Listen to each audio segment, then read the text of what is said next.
अस्सलामु अलैकुम वरहमतुल्लाहि वबरकातुह। सलातु वस्सलामु अलैका या रसूलल्लाह सल्लल्लाहु तआला अलैहि वसल्लम। नाज़रीन, टीम उम्मीद फिर आपकी खिदमत में हाजिर है एक नई पेशकश के साथ। जैसा कि आप जानते हैं, आलिमी तहरीक सुन्नी दावत इस्लामी की टीम उम्मीद जो स्टूडेंट्स की खिदमत में, प्रोफेशनल्स की खिदमत में हमेशा हाजिर रहती है। दाई कबीर अताए हुजूर मुफ्ती आज़म हज़रत अल्लामा मौलाना हाफिज़ कारी मोहम्मद शाकिर नूरी साहब की ज़ेरे निगरानी चलने वाली ये टीम आपकी खिदमत में हाजिर होकर कुछ ना कुछ आपकी कामयाबी के लिए रास्ते हमवार करने की कोशिश करती रहती है। अल्लाह हमारी इस कोशिशों को कबूल फरमाए। आज एक ऐसी शख्सियत को लेकर हम आपके सामने हाजिर हैं जो हमारे लिए एक इंस्पिरेशन है, मोटिवेशन है और एक मिसाल है। किसी शायर ने बड़े ही बेहतरीन अंदाज में कहा है कि कोई उरूज दे ना जवाल दे, मुझे सिर्फ इतना कमाल दे, मुझे अपनी राह में डाल दे कि जमाना मेरी मिसाल दे। तो उन्होंने मिसाल कायम की है। यंग एज में आईएएस ऑफिसर होने की सआदत जिन्होंने हासिल की है, कर्नाटका स्टेट के सबसे कम उम्र आईएएस होने की सआदत हासिल करने वाले हारिस सुमेर सर इस वक्त हमारे सामने मौजूद हैं।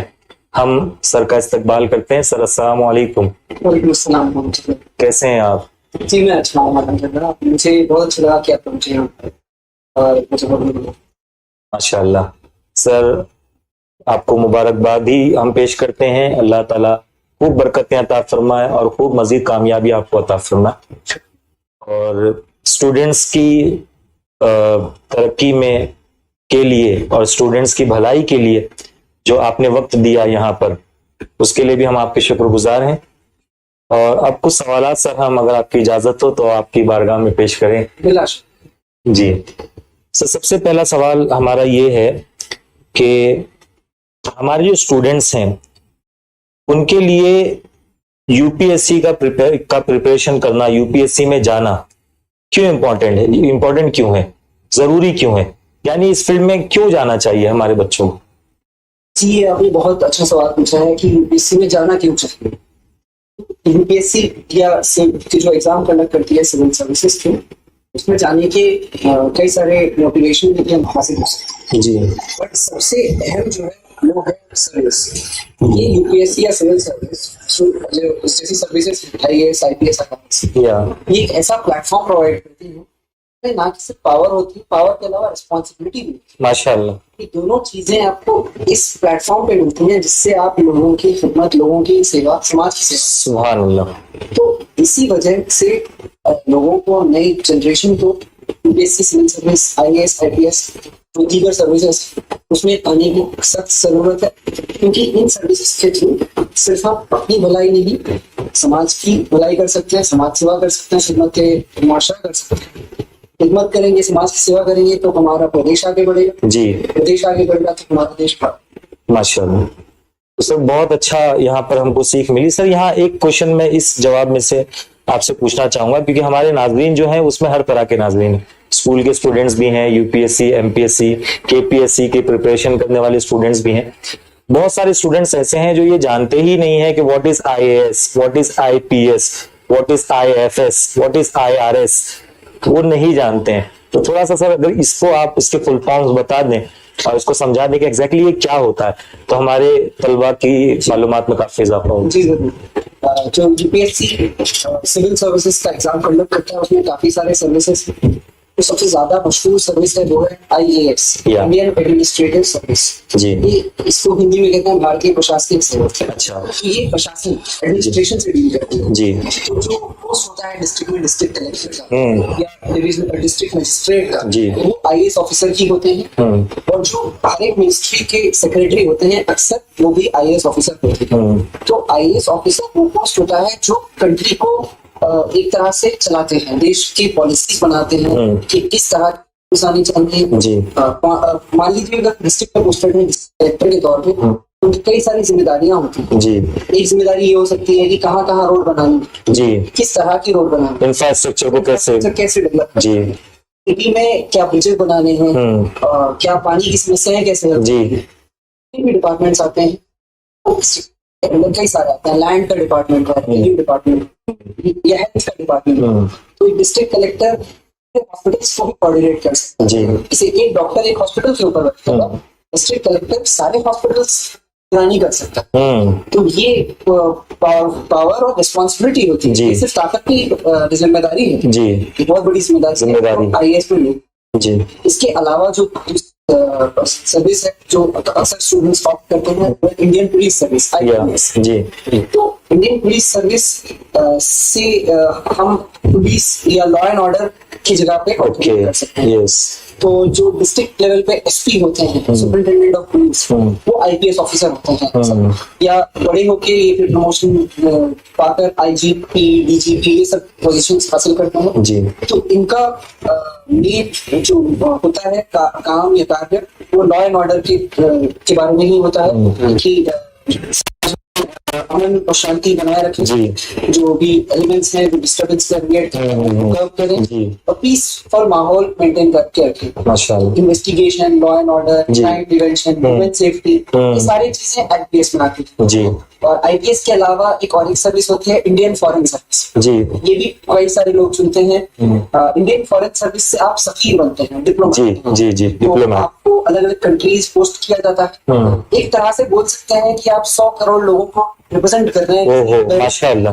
100 करोड़ लोगों के आप नुमाइंदे बनके जी जा रहे हैं। जी तो ये भी बहुत एजाज और रिस्पेक्ट जी। की बात है कि you are representing 1 billion people outside the country. जी तो आप सफीर बन के जाते हैं और आप प्रमोशन होते होते आप एम्बेसडर की पोजीशन पर आ जाते हैं।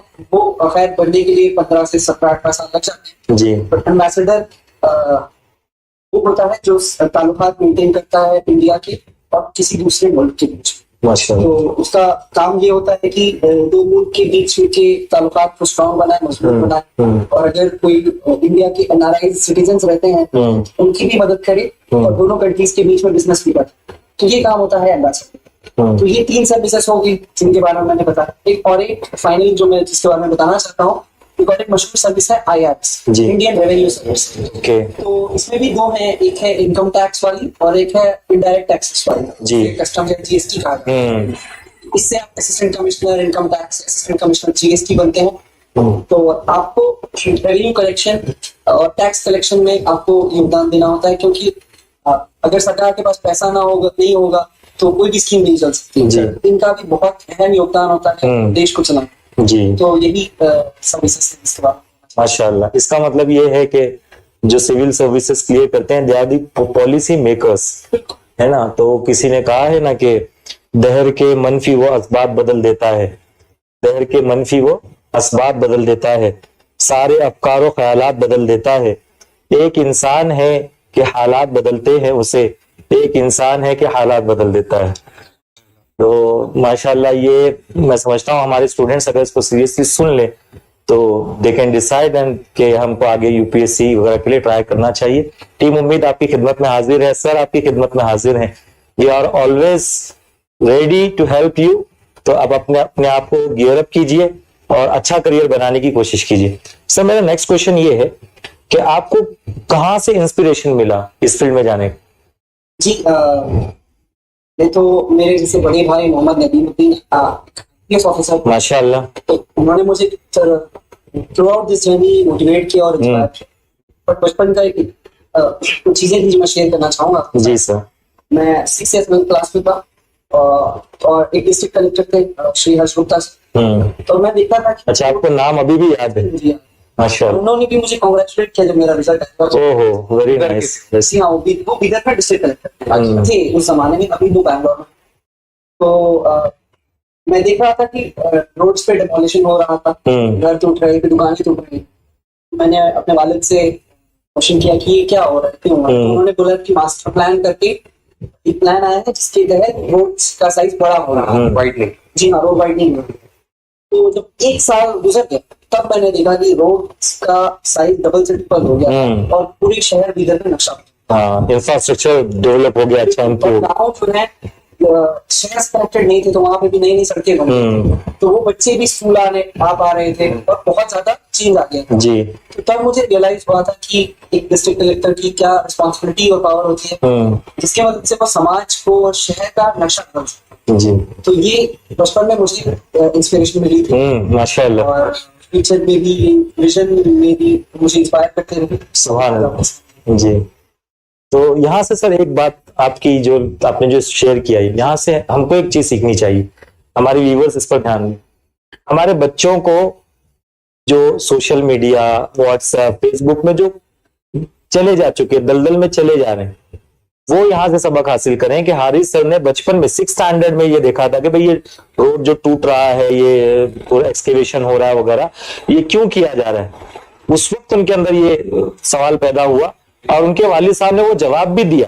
तो पेरेंट्स की रिस्पॉन्सिबिलिटी कि दुनिया में चल क्या रहा है, करंट अफेयर्स पे नजर होना और फिर उसको बच्चे की उस तरफ तवज्जो लेकर जाना और बच्चों को उस तरफ ध्यान देना। सिविल सर्विसेज का प्रिपरेशन ये चंद सालों का नहीं है, जैसे कि सर के एक्सपीरियंस हमको पता चल रहा है, ये प्रिपरेशन इनका बचपन से चल रहा था और आज अल्लाह ने इनको कामयाबी अता फरमाई। तो माशाल्लाह ये भी एक इंस्पिरेशन आपका मिला जो कि मेरे लिए काफी इंस्पायरिंग और मोटिवेटिंग थी जी। लास्ट ईयर मेरे बड़े भाई मोहम्मद नदीम आईपीएस का रिजल्ट आया था, आईपीएस में हो गया था। तो district collector Shri Ramachandran sir जो है जी आप इधर के, उन्होंने हमारी फैमिली को तहनीयत पेश करने के लिए, फेलिसिटेट करने के लिए बुलाया था जी। तो मेरे अम्मी, अबू और मेरे बड़े भाई और मैं, हम चारों गए थे कलेक्टर के ऑफिस। तो अब वो उनका जो टीम था वो 4 शॉल लेके आया था जी। तो सबसे पहले उन्होंने मेरे फादर को शॉल पहनाई और मेरे मदर को शॉल प्रेजेंट की और मेरे भाई को भी शॉल पहनाई जी। एक शॉल रखी हुई थी ट्रे में, तो डिस्ट्रिक्ट कलेक्टर साहब ने मेरी तरफ देखा और बोला कि ये मैं शॉल तुम्हें अभी नहीं पहना रहा हूँ, ये मैं अलमारी में उठा के रख रहा हूँ, तुम ये अगले साल आना और ले जाओ। सुभान अल्लाह, क्या बात है, वाह वाह। तो ये मेरे लिए काफी मोटिवेटिंग था जी। और जब मेरा रिजल्ट फाइनली इस बार आ गया और एक प्रोग्राम में इत्तेफाकन वो चीफ गेस्ट थे और मैं गेस्ट था, अच्छा, जब हमारा आमना सामना हुआ तो उन्होंने बोला you have kept your word, तुमने माशाल्लाह, और उन्होंने कहा कि तुम्हारी ग्रीन कलर की शॉल अभी भी मेरी अलमारी में वेट कर रही है, कल अपनी पूरी फैमिली के साथ आना और ले। क्या बात, वाह वाह, माशाल्लाह माशाल्लाह। यहाँ भी एक सबक है, हम बड़े जो हैं, जो एज में बड़े हैं, जो पेरेंट्स हैं, वो अपने बच्चों को इस तरह से मोटिवेट कर सकते हैं, इस तरह से हम मोटिवेट कर सकते हैं। माशाल्लाह बहुत अच्छी लर्निंग, आपकी इंस्पिरेशन से तो हम भी माशाल्लाह इंस्पायर हो रहे हैं और बहुत मोटिवेट हो रहे हैं। अल्लाह ताला आपको जज़ाक अता फरमाए। सर मेरा नेक्स्ट क्वेश्चन ये है कि सिविल सर्विसेज का प्रिपरेशन जो किया जाता है उसका आइडियल टाइम क्या है? When should we start it? जी, अगर मन पहले से ही बन चुका है कि सिविल सर्विस करना है, स्टूडेंट है वो ग्रेजुएशन लेवल पे ऑलरेडी है, तो वो ये कर सकते हैं कि फाइनल ईयर ऑफ ग्रेजुएशन थोड़ा बहुत प्रिपरेशन, बट ऐसा बिल्कुल जरूरी नहीं है कि आप 11-12 की प्रिपरेशन शुरू करें। 11-12 में जो आप सब उन्हीं को अच्छे से पढ़ना जी। जो आईएएस की तैयारी करनी है, जो उसके सब्जेक्ट्स हैं, पॉलिटिक्स पढ़ना है, ज्योग्राफी पढ़ना है, इकोनॉमिक्स पढ़ना है, वो फाइनल ईयर ऑफ ग्रेजुएशन में पढ़ सकते हैं। और अगर 1 साल की आपकी हो जाए फाइनल ईयर में, फाइनल ईयर का एग्जाम लिखने के बाद आप सिविल सर्विस का एग्जाम डायरेक्ट भी लिख के पास कर सकते हैं। माशाल्लाह। सर यहाँ एक क्वेश्चन जो मैंने आपके बारे में सुना कि आपने इंजीनियरिंग की जी, देन आप जॉब पे लगे and after job you decided कि I want continue this job, और फिर उसके बाद आपने स्विच ओवर किया सिविल सर्विसेज का प्रिपरेशन। आपने जो इंस्पिरेशन अपना बताया तो फ्रॉम चाइल्डहुड आपके जहन में सिविल सर्विसेज था, फिर आप इंजीनियरिंग में चले गए। तो क्योंकि नॉर्मली क्या होता है सर कि हमने देखा है कई लोगों को वो आर्ट्स में चले जाते हैं और आर्ट्स में जाके दे स्टार्ट प्रिपरेशन। तो इसका जवाब भी मेरे पास है। बचपन से डेफिनेटली सिविल सर्विसेज करने की इंस्पिरेशन जी, और सिविल सर्विसेज डिमांड करता है कि आपके पास कोई भी एक डिग्री हो, तो मैं चाहता था कि मेरे पास एक अच्छा बैकअप प्लान हो। अच्छा, तो उसके लिए मैंने इंजीनियरिंग, कंप्यूटर साइंस इंजीनियरिंग की थी, और वो भी कंप्यूटर साइंस इंजीनियरिंग इसलिए चुनी थी क्योंकि बचपन से मुझे कंप्यूटर गेम्स बनाने का शौक था, खेलने का और बनाने का शौक था, तो इसलिए मैंने कंप्यूटर साइंस की डिग्री हासिल की थी। और मेरे दिमाग में था कि ये अच्छा बैकअप भी होगा, क्योंकि अगर सिविल सर्विसेज में नहीं होता तो मेरे पास एक अल्टरनेट करियर ऑप्शन है जी। सर हमें पता चला कि आपके जो यूपीएससी जो इंटरव्यू था उसमें भी आपको कंप्यूटर साइंस काम आया। हाँ बिल्कुल, मेरा जो यूपीएससी का इंटरव्यू वो पूरा का पूरा कंप्यूटर साइंस की जो नई नई टेक्नोलॉजीज आ रही हैं, जैसे artificial intelligence, machine learning, blockchain, पूरा मेरा इंटरव्यू इन टेक्नोलॉजीज के ऊपर ही था। मुझे ये सवाल पूछे गए कि आप इन कंप्यूटर साइंस के बैकग्राउंड से आप इन टेक्नोलॉजीज को आगे डिस्ट्रिक्ट कलेक्टर बन के किस तरह से इस्तेमाल करोगे। तो मैंने जो पढ़ाई की है वो मेरे साथ ही रहने वाली है, और मैं इस नॉलेज को, इस इल्म को भी इस्तेमाल करूंगा जब मैं फ्री। सुभान अल्लाह, माशाल्लाह। यहाँ पर एक लेसन सर की लाइफ से, माशाल्लाह, we are learning many things, माशाल्लाह। एक इंटरव्यू में हम बहुत सारी चीजें सीख रहे हैं। जो आपका इंटरेस्ट है उसको अगर आप करियर बनाएंगे तो आप तरक्की की राह पर होंगे, फिर आपको पीछे मुड़कर देखने की जरूरत नहीं होगी। और एक और चीज सर, कि पढ़ाई कभी वेस्ट नहीं जाती। लोग सोचते हैं इंजीनियरिंग कर लिया वेस्ट हो गया। हाँ, अच्छा, यार वेस्ट होने के पर मुझे याद आया कि हमने देखा है सिविल सर्विसेज का जो प्रिपरेशन करते हैं वो लोग स्कूल की बुक्स निकाल कर हिस्ट्री, ज्योग्राफी वगैरह पढ़ते हैं। तो इस तरह से प्रिपरेशन होता है उसका सिविल सर्विस? क्या होता है सर, क्योंकि कई लोगों का फाउंडेशन पढ़ाई जो होती है प्राइमरी स्कूल में वो अच्छे से नहीं हुई है, वो जब पढ़ के भूल गए होते हैं। तो अगर आप उसको समझ के पढ़ लें तो वो आपको 6 सालों तक याद है। जी, कि मैंने पढ़ाई बचपन में अच्छे से सालों तक याद, तो इसलिए मुझे बचपन की किताबें फिर से देखनी नहीं पड़ी। माशाल्लाह, सिर्फ 11-12 की एनसीईआरटीज देखी और एडवांस बुक्स पर डायरेक्ट। राइट, जनरली लोग काफी साल लग जाते हैं यूपीएससी करते, 5 अटेम्प्ट 6 अटेम्प्ट, कई लोग 8 अटेम्प्ट भी ले लेते हैं। जी, पर शायद हो सकता है क्योंकि आपका बेस मजबूत है, तो आपका right at the age of 23 अल्हम्दुलिल्लाह हो गया। बिल्कुल, एक तो बेस, मेरे फाउंडेशन लर्निंग अच्छी थी, ये रीजन था। और दूसरा ये रीजन था कि मेरे पास सही गाइडेंस, बड़े भाई हैं, तो उन्होंने मुझे सही बटन पे गाइडेंस दिया, इसको इस चीज को इस तरह करो, इस चीज को इस तरह करो। जिस तरह से जीपीएस टेक्नोलॉजी होती है एक शहर से दूसरे शहर कैसे जाना, नेविगेशन, उसी तरह से मेरे भाई ने मुझे नेविगेट करवाया, एक तरह से दूसरी तरफ से जाना। हालांकि गाड़ी मैंने ही चलाया, बट उन्होंने मुझे रास्ता बताया। जी, माशाल्लाह। तो एक मकसद ये, एक पॉइंट ये मिलता है कि you have to get connected to the right expert. Yes, expert, और इसी को करियर काउंसलिंग कहते हैं। जी जी जी जी जी। अच्छा सर, बचपन में तो मस्ती मजाक में वक्त गुजर जाता है, तो आपने जो बेस आपका मजबूत किया, तो इसको कोई तो होगा जो आपको पुश करता होगा अपना बेस करने के लिए, या आप पहले से ही सिंसियर थे, बचपन ही से सिंसियर? तो मेरी शायद थ्रू आउट मेरी स्टडीज में भी कंटिन्यू रही जी। मैं खेल कूद करते रहा, बट बस ये रहता था कि पढ़ाई भी अच्छे से करता था और खेल कूद भी करता था। अच्छा, तो मेरे फादर और मेरे मदर और वालिद जी, ये दोनों मुझे कॉन्सेप्चुअल अंडरस्टैंडिंग करते थे। मार्क्स के लिए कभी मुझे प्रेशर नहीं डालते थे कि 95 लाओ 90 लाओ, कभी प्रेशर नहीं डालते थे। उसकी बजाय जब मान लीजिए डेली मैं स्कूल के बाद आता तो मेरी वालिदा या वालिद मुझसे पूछा करते कि आज आपने क्या पढ़ा, क्या आपको समझ आया, ऐसे सवाल किया करते। तो कॉन्सेप्चुअल अंडरस्टैंडिंग पे, रट्टा वाली पढ़ाई की बजाय कॉन्सेप्चुअल वाली पढ़ाई पे फोकस मेरे वालिद और वालिदा देते थे। मार्क्स के लिए कुछ नहीं करते थे। शायद यही रीजन है कि मेरे फाउंडेशन, ऑफ कोर्स, यस। और आज के जमाने में पेरेंट्स की रिस्पॉन्सिबिलिटी ऑनलाइन लर्निंग की वजह से डबल हो गई है। जी जी। सर, मैं जान सकता हूँ कि आपने इंजीनियरिंग के बाद कौन सी कंपनी ज्वाइन की? जी, फेमस कंपनी है तो काफी, तो जाहिर सी बात है, I think it is multinational company. तो मल्टीनेशनल में सैलरी भी तो माशाल्लाह अच्छी होती है, तो वो अच्छी सैलरी छोड़कर सिविल सर्विसेज में आना, वो थोड़ा सा वो डिसीजन आपने जब लिया, ये तो बड़ा tough decision, it was not an easy decision. अगर सच बोलो तो ये टफ डिसीजन था कि वेल पेइंग जॉब छोड़ के आप सिविल सर्विसेज में आ रहे हैं, मतलब सिविल सर्विस की प्रिपरेशन में आ रहे हैं। सिविल सर्विस में भी ऐसे नहीं कि आपको जॉब सीधे मिल रही है, आप प्रिपरेशन में आ रहे हैं। जी, तो it was a tough decision. But मेरे फादर और मेरे भाई ने मुझे इस डिसीजन में मोटिवेट किया, और क्योंकि सिविल सर्विस में आने का भी मेरा पहले से एम था, और एम हमेशा सर्विस का रहा है, पैसा कमाना। अगर मैं एक प्राइवेट नौकरी करूंगा, पैसा कमाऊंगा, तो बस अपनी फैमिली की हेल्प कर पाऊंगा, मेरा ऐसा इंटेंशन था। कि इसकी बजाय अगर सिविल सर्विस में आ जाऊंगा तो अपनी फैमिली छोड़ के शहर की, पूरे राष्ट्र की, पूरे प्रदेश की हेल्प कर पाऊंगा। तो इस मोटिवेशन की वजह से वो डिसीजन काफी मुश्किल, डिसीजन काफी आसान था।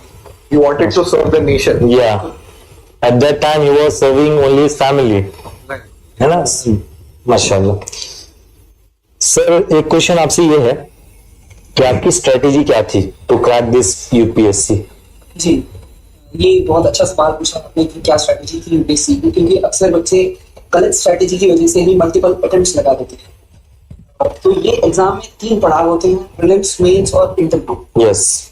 तो कुछ लोग क्या करते हैं, तीनों पढ़ाई को अलग समझते हैं, और मेरे हिसाब से इनकी पढ़ाई इंटीग्रेटेड होती है। जी। तो आपका पढ़ाई ऐसी होनी चाहिए कि, क्योंकि प्रीलिम्स और मेंस के बीच में बस 2 महीने का गैप होता है, 2 महीने में आप मेंस एग्जाम की तैयारी नहीं कर सकते। तो आपकी प्रिपरेशन ऐसी होनी चाहिए कि आप मेंस एग्जाम के लिए प्रीलिम्स से पहले भी तैयार हैं। तो ये सबसे पहली स्ट्रैटेजी है पढ़ते वक्त जो अपनानी चाहिए। और दूसरी रही इंटरव्यू स्टेज के बारे में। इंटरव्यू के लिए भी आपको बस 30 दिन का वक्त मिलता है जी। इंटरव्यू का असली में नाम होता है यहाँ पे पर्सनैलिटी टेस्ट। अच्छा। तो पर्सनैलिटी कुछ 30 दिन में तो नहीं बनती, नहीं बनती। इसको पौधे की तरह नर्चर किया जाता है, पौधे को बड़ा किया जाता है, पानी डालना। तो मेरी स्ट्रैटेजी यहाँ पर भी ऐसी थी कि अपनी पर्सनैलिटी को एक तरह से उस डायरेक्शन में चिजल करो जो ब्यूरोक्रेट या पॉलिसी मेकर की होनी चाहिए पहले से जी। मेंस होने के बाद पहले से। तो यही स्ट्रैटेजी होनी चाहिए कि मेंस की तैयारी प्रीलिम्स से पहले हो जानी चाहिए और इंटरव्यू की तैयारी भी पहले से ही शुरू हो जानी चाहिए। तो ये एक स्ट्रैटेजी है जो स्टूडेंट्स को अपनानी चाहिए। और एक चीज सर हम नोटिस कर रहे हैं यूपीएससी के पैटर्न में कि अब यूपीएससी काफी यंग कैंडिडेट्स प्रेफर कर रहे हैं। तो क्या हमारे यंग दोस्त जो अभी लेट्स से अर्ली 20s में है, क्या वो अभी से ही स्टार्ट कर सकते हैं कि जल्दी से जल्दी उनका ये राह पे आगे बढ़ जाए? जी हाँ, बिल्कुल। यंग जनरेशन को तो और ज्यादा जरूरत है नई की सिविल सर्विसेज में, बट ऐसा जरूरी नहीं है। जो कुछ साल प्राइवेट इंडस्ट्री में एक्सपीरियंस लेके आते हैं वो भी काफी अच्छे कैंडिडेट्स होते हैं, क्योंकि शायद उनका जो प्राइवेट इंडस्ट्री में एक्सपीरियंस आया है वो उस एक्सपीरियंस से सरकार में कंट्रीब्यूट कर सकते हैं। करेक्ट। तो दोनों तरह के लोगों को आने की जरूरत है, but yes definitely young generation को भी इधर जल्दी आने की जरूरत है, specially just after graduation they can go for civil service. Right, directly start preparing and उनका वो माइंडसेट भी फ्रेश रहता है and they can crack easily like that. Sir कभी कभी ऐसा होता है कि इसका प्रिपरेशन इतना आसान तो नहीं होता, तो मार्क्स कम आ जाए या फेलियर हो जाए तो उसके बाद में कई बच्चे जो होते हैं वो डिमोटिवेट हो जाते हैं, गिव अप कर देते हैं। तो क्या ऐसा कोई मोमेंट आपकी लाइफ में आपके प्रिपरेशन में आया? जी हाँ, मैं शेयर करना चाहूंगा।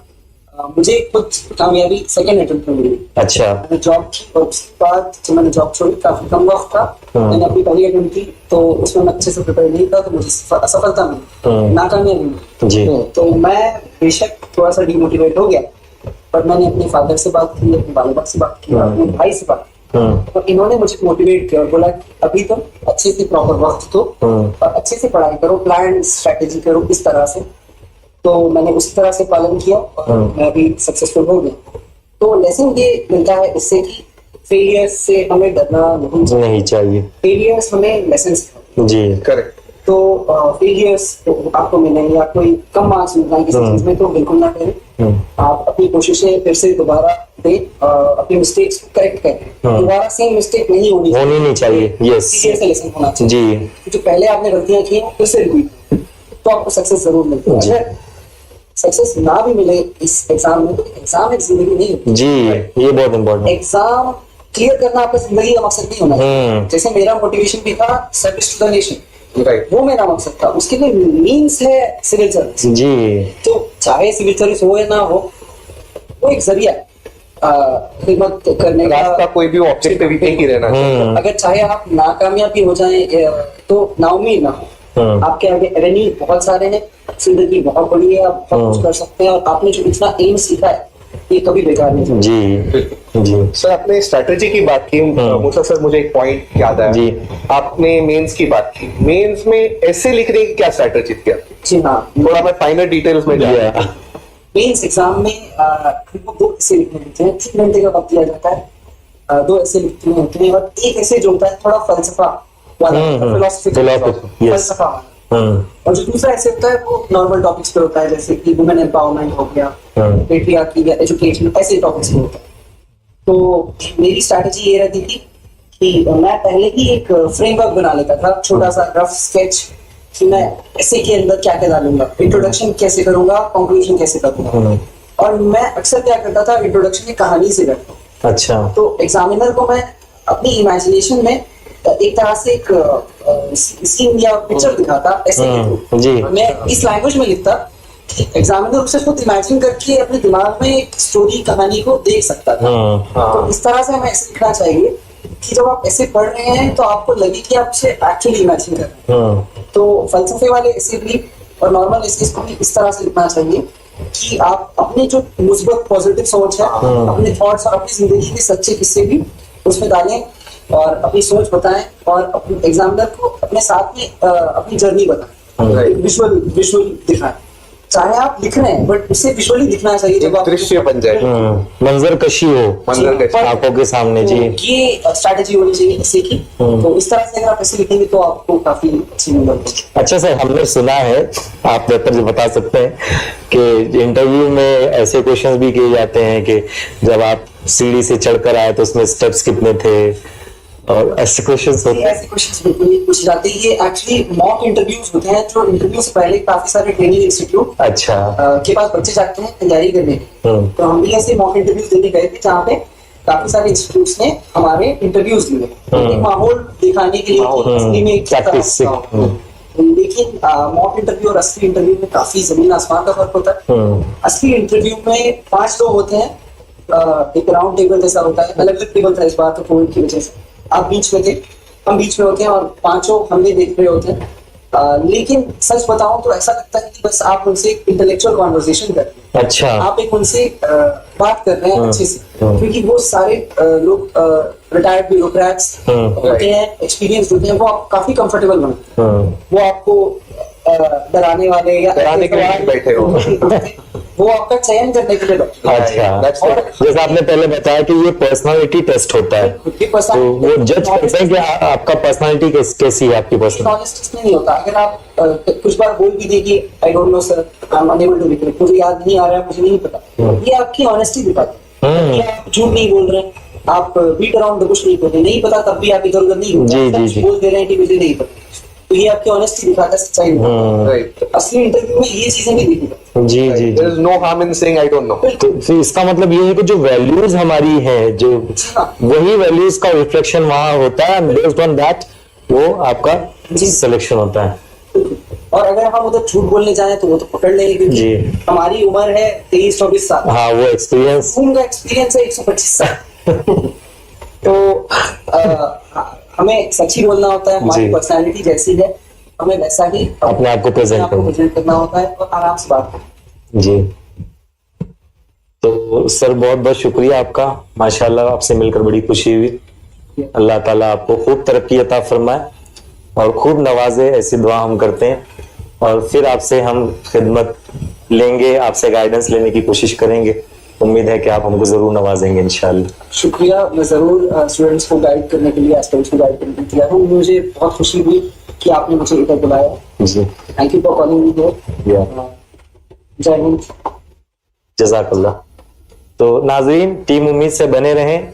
SDI चैनल पर टीम उम्मीद को फॉलो करने की कोशिश करें। फेसबुक पर टीम उम्मीद के पेज को फॉलो करने की कोशिश करें और हमारे प्रोग्राम्स को देखते रहें, हमारे प्रोग्राम्स को अटेंड करने की कोशिश करें।